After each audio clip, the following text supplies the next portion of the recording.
बेला और भद्रक अब तक उस सदमे से बाहर नहीं निकल सके थे, लेकिन उनके अलावा कोई और भी सदमे में था।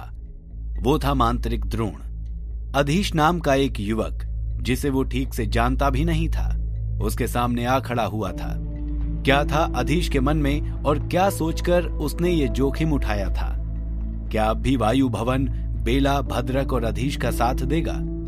अधीश का काल नेत्र द्रोण के दिमाग पर पूरी तरह से हावी हो चुका था और उस समय अधीश चाहता तो द्रोण को बड़ी आसानी से मार सकता था, लेकिन उसने ऐसा नहीं किया, बल्कि द्रोण का एक हाथ काट देना उसका अपमान करने जैसा था। फिर भी शायद अधीश को इस तथ्य का अच्छी तरह से ध्यान था कि द्रोण वर्षा भवन का एक मांत्रिक है और द्रोण को मार देने से पूरा वर्षा भवन उसके खिलाफ हो सकता है। फिर भी द्रोण को अच्छी तरह से अधीश की शक्तियों का एहसास हो गया था और अब वो क्रोध में दांत पीसते हुए उसे देख रहा था, लेकिन अब वो अधीश पर हमला करने की हिम्मत नहीं करता था। द्रोण के अलावा मांत्रिक वलायन भी अधीश को ध्यान से देख रहा था। अपनी जगह से कुछ कदम आगे बढ़ाकर वलायन ने पूछा, मुझे नहीं लगता कि तुम जादू भवन के सदस्य हो, अपना परिचय दो मांत्रिक। अधीश ने बेला और भद्रक पर एक नजर डाली और उसके होठों के कोने पर एक मुस्कान आ गई। फिर शांति से कहा, मैं भी इन दोनों की तरह वायु भवन का सदस्य बनने वाला हूं। वलायन की आंखों में एक बिजली सी कौंधी।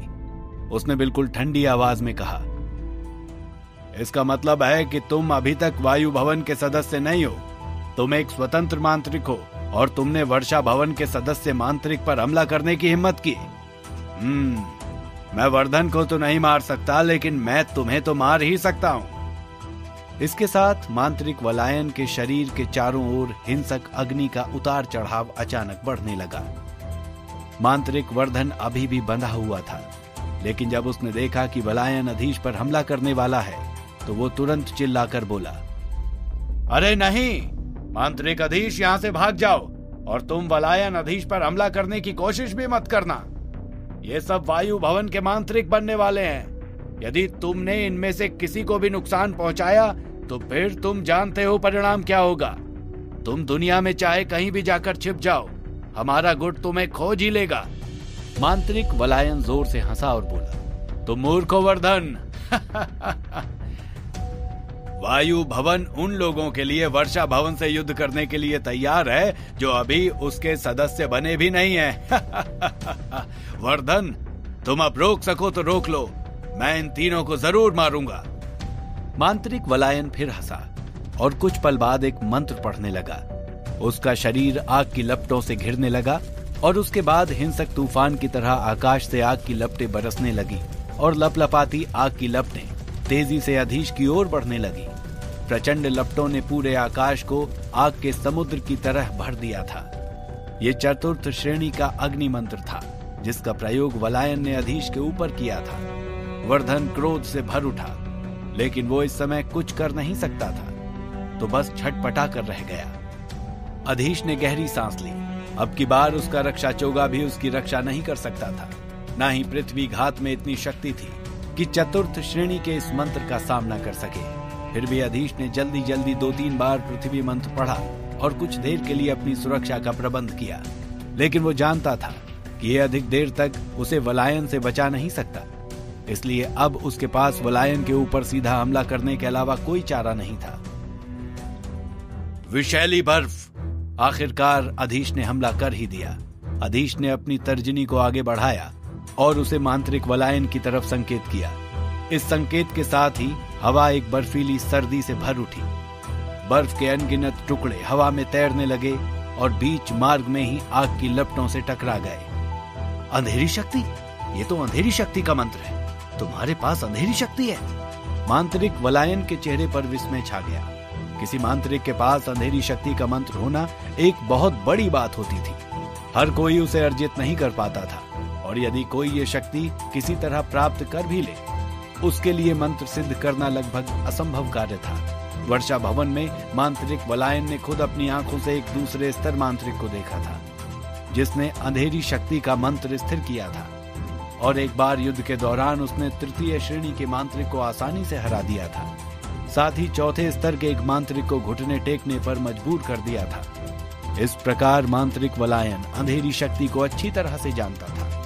ये देखते ही कि अधीश ने अपनी अंधेरी शक्ति के मंत्र का प्रयोग किया था, वो तुरंत सावधान हो गया। लेकिन जिस पल मांत्रिक वलायन ने अपना रक्षा मंत्र पढ़ा, ठीक उसी पल अधीश के चारों ओर अशांत अंधेरा मौलिक उतार चढ़ाव अचानक बढ़ गया। अंध ज्वार, अधीश ने धीरे से आज्ञा दी। एक पल में आसपास का प्रकाश काला पड़ गया और अंधेरे तत्व की एक भयंकर बाढ़ एक ज्वार की तरह आगे बढ़ी, जिसने मांत्रिक वलायन और वहां मौजूद बाकी सभी लोगों को पूरी तरह से घेर लिया। स्पंदन की सहायता से अंध ज्वार मंत्र वलायन जैसे मांत्रिक को आसानी से भ्रम में डालने के लिए सक्षम था। मांत्रिक वलायन जरा सा भी प्रतिरोध नहीं कर पाया। भ्रम में पूरी तरह फंस जाने के कारण उसका पूरा शरीर शिथिल हो गया था। इस बीच विषैली बर्फ की ठंड की तेजी बढ़ती ही जा रही थी। अधीश ने अपनी पीली उंगली को वलायन की ओर उठाया और उसकी दाईं बाह को निशाना बना दिया। मांत्रिक वलायन की बाह में खून का प्रवाह तेजी से जमने लगा। जिस तरह अधीश ने पहले द्रोण दंडित करने की अपनी पहली प्रक्रिया को दोहराया और मांत्रिक वलायन का हाथ बाह से उखाड़कर जमीन पर गिर पड़ा। इस समय भी अधीश सिर्फ वर्षा भवन के कारण ही रुक गया, वरना वलायन को वो आसानी से मार सकता था। अचानक एक तेज आंधी जैसी आवाज पैदा हुई और अधीश ने एक झटके से अंध ज्वार को दूर कर दिया। मांत्रिक वलायन जब फिर से होश में आया तो उसका चेहरा बुरी तरह से पीला पड़ गया था और उसे अपनी दाहिनी बाह महसूस नहीं हो रही थी। जब उसने गर्दन घुमाकर देखा तो गुस्से से पागल हो उठा। इस समय अधीश उसे एक जहरीले सांप की तरह लग रहा था, जिसे वो अब कुछ भी कर नहीं सकता था। इस पूरे घटनाक्रम ने अधीश को बहुत असहज कर दिया। अगर वो कहीं और होता तो वो बहुत पहले वलायन को मार चुका होता, लेकिन वो कुर्दमान द्वीप समूह पर था, इसलिए अधीश और भी बहुत कुछ सोचकर रुक गया था। अधीश पलट कर जाने ही वाला था कि एक आवाज उसे सुनाई दी। वलायन, ये सब क्या है? क्या ये वायु भवन के किसी मांत्रिक ने किया है? वलायन के पीछे से अचानक बहुत से मांत्रिक निकल कर आए और उसकी बाह को देखने लगे। जिस व्यक्ति ने उससे सवाल पूछा था वो चेहरे से ही बहुत क्रूर दिखाई पड़ रहा था। उसके चेहरे पर 3 बड़े घावों के निशान थे, जिसके कारण वो और भी भयावह दिखाई दे रहा था। इस जख्मी चेहरे वाले मांत्रिक ने वलायन की नीचे पड़ी हुई भुजा को देखा, फिर अधीश, वर्धन और बाकी सभी पर एक एक करके अपनी नजरें घुमाई। इस आगंतुक को देखकर मांत्रिक वलायन के चेहरे पर राहत के भाव उभरे और वो बोला, नायक, यदि आप कुछ और देर बाद आए होते तो शायद मैं मर चुका होता। अब तक उस स्थान पर मांत्रिकों की अच्छी खासी भीड़ जमा हो चुकी थी, जिनमें से ज्यादातर तमाशा देखने ही आए थे। दर्द से तड़पते वलायन ने अपने होठ चाटे। इस मांत्रिक को देखने के बाद उसके चेहरे पर खुशी के निशान आ गए थे। मांत्रिक वलायन, ये सब किसने किया? जख्मी चेहरे वाले मांत्रिक ने सवाल किया। वलायन ने उत्तर दिया, नायक, क्या आप नहीं जानते कि वायु भवन के मांत्रिक हमें नुकसान पहुंचाने का मौका खोजते ही रहते हैं? द्रोण और मुझे इस अधीश नाम के युवक ने घायल किया है। कहकर वलायन ने अधीश की ओर घृणा से भरी नजरों से देखा। नायक ने भी एक नजर अधीश पर डाली। अच्छा, तो तुम वही हो जिसने वलायन को नुकसान पहुंचाया है। अब भले ही तुम वायु भवन के सदस्य हो या ना हो, तुम्हें इस गलती की सजा भुगतनी ही पड़ेगी।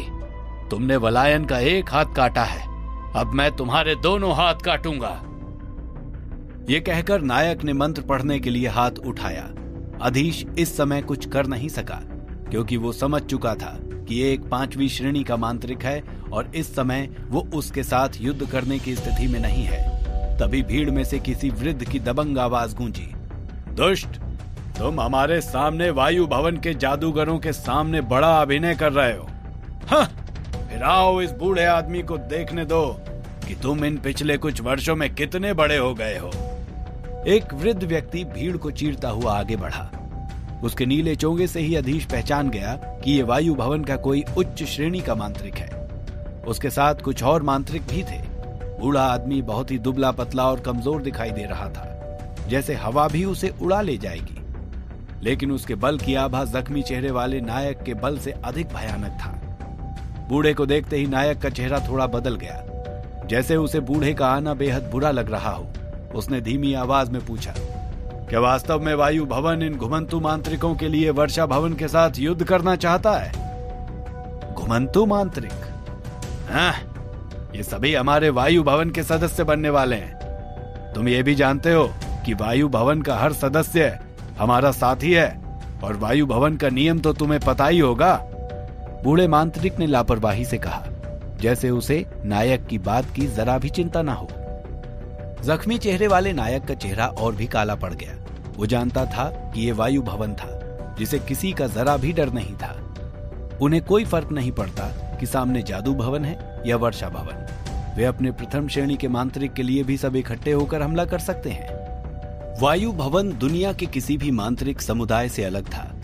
यहाँ कई आदर्शवादी पागलपन की हद तक एक दूसरे का साथ देने के लिए तैयार रहते थे, जबकि कहा जाता था कि मांत्रिक जगत में आदर्शवाद का कोई काम नहीं हो सकता। लेकिन वायु भवन अपवाद था। यहाँ सैकड़ों आदर्शवादी मांत्रिक इकट्ठे हो गए थे। उनकी शक्ति कई गुना बढ़ गई थी और अब उन्हें हराना नामुमकिन हो गया था। चलिए चलते हैं, जख्मी चेहरे वाले नायक ने अपने साथियों से कहा। वो अच्छी तरह से जानता था कि वायु भवन के इस सन की बूढ़े मांत्रिक वर्धमान के सामने आज वो कुछ भी नहीं कर सकेगा। यदि फिर भी वर्षा भवन का कोई मांत्रिक हमला करेगा तो वायु भवन शांत नहीं बैठेगा। इसलिए इस झगड़े को यहीं खत्म कर देना ही उचित होगा। उस समय तो वर्षा भवन के सभी मांत्रिक चुपचाप वहां से निकल गए, लेकिन क्या वलायन अपने अपमान को इतनी आसानी से भूल जाएगा? और द्रोण क्या अब उसके निशाने पर बेला और भद्रक के साथ साथ अधीश भी था? जानने के लिए सुनते रहिए द मजिशियंस सीक्रेट, सिर्फ और सिर्फ पॉकेट FM पर।